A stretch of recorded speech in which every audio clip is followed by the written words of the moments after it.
కాపరులు దేవునికి ఇష్టం లేకుండా ప్రవర్తించడం అంటే ఏంటి, దేవునికి ఇష్టంగా ప్రవర్తించడం అంటే ఏంటి, ఫైనల్ గా మనకు ఉండే ప్రధాన కాపరి ఎవరు, మంచి కాపరి ఎవరు? సపోజ్ నాకు వచ్చేచ్చింది, మీకు వచ్చేచ్చింది, వేరే వాళ్ళకి వచ్చేచ్చింది, ఒక 10 సంఘాలు ఉన్నాయి. ఇది 10 సంఘాల్లోనికి ఒక 1000 మంది 10,000 మంది అలాగొచ్చారు, మొత్తం 1,00,000 మంది.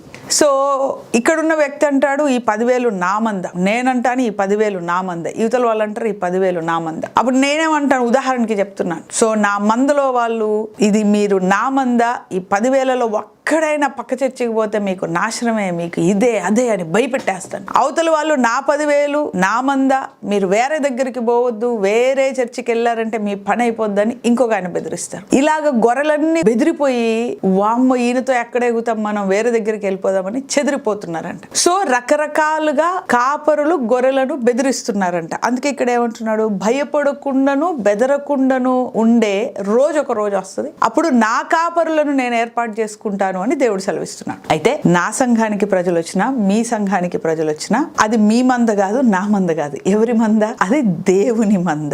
చాలా మంది ఏమనుకుంటారంటే దేవుడు నాకు ఈ మందనిచ్చారు అనుకుంటారు. అది రివర్స్ గేర్ లో బండి నడవడం. వాక్యం ఏమంటుందంటే మీరు నాకు మందనివ్వాలి అంటుంది. అంటే దేవుడు తన చిత్తానుసారముగా రక్షించుకున్న ప్రజలు తన రాజ్యములో చేరాలని కాపరుల నోటిని బూరగా వాడుకొని వారి నోటి ద్వారా వచ్చే సువార్త ద్వారా వాళ్ళు రక్షింపబడి దేవుని మందలో చేరాలి. అది చూడడానికి సో అండ్ సో మినిస్ట్రీ లాగా కనిపించినా, సో అండ్ సో చర్చ్ లాగా కనిపించినా కూడా ఆ చర్చ్ మెంబర్స్ గానీ లేకపోతే ఆ మినిస్ట్రీ మెంబర్స్ గానీ వీళ్ళందరూ కూడా ఎవరి మంద?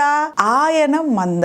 ఆయన ప్రజలను ఆయన యొద్దకు చేరుస్తున్నాం. ఆయన జీవ గ్రంథంలో రాయబడిన వారిని ఆయన వైపు మరలుస్తున్నాం. ఆయన బూదిగంతముల మునిపై ఏర్పాటు చేసుకున్న ప్రజలకు ఇదిగో నీ సృష్టికర్త, ఇదిగో నీ దేవుడు, ఇదిగో నీ రక్షకుడు, నువ్వు ఆయన వైపు చూడు అని దేవుని ఆత్మ ద్వారా మనలో ఉంచిన బోధ చేత మనము వాళ్ళని దేవుని వైపు మరలుస్తున్నాము. కాబట్టి బీ కేర్ఫుల్. ఎవరికైనా ఇది నా మంద, నాకిచ్చాడు, నా సొత్తు అని అనుకున్నావంటే అది చాలా శిక్షకు సంబంధించింది. అని అది దేవుని మంద, దేవుని సొత్తు, ఆయన పోషిస్తున్నాడు, ఆయనకే నేను అప్పచెప్పాలా అన్న మైండ్ సెట్ తో ఉంటే అది మనకు ఆశీర్వాదం. Hope you got it.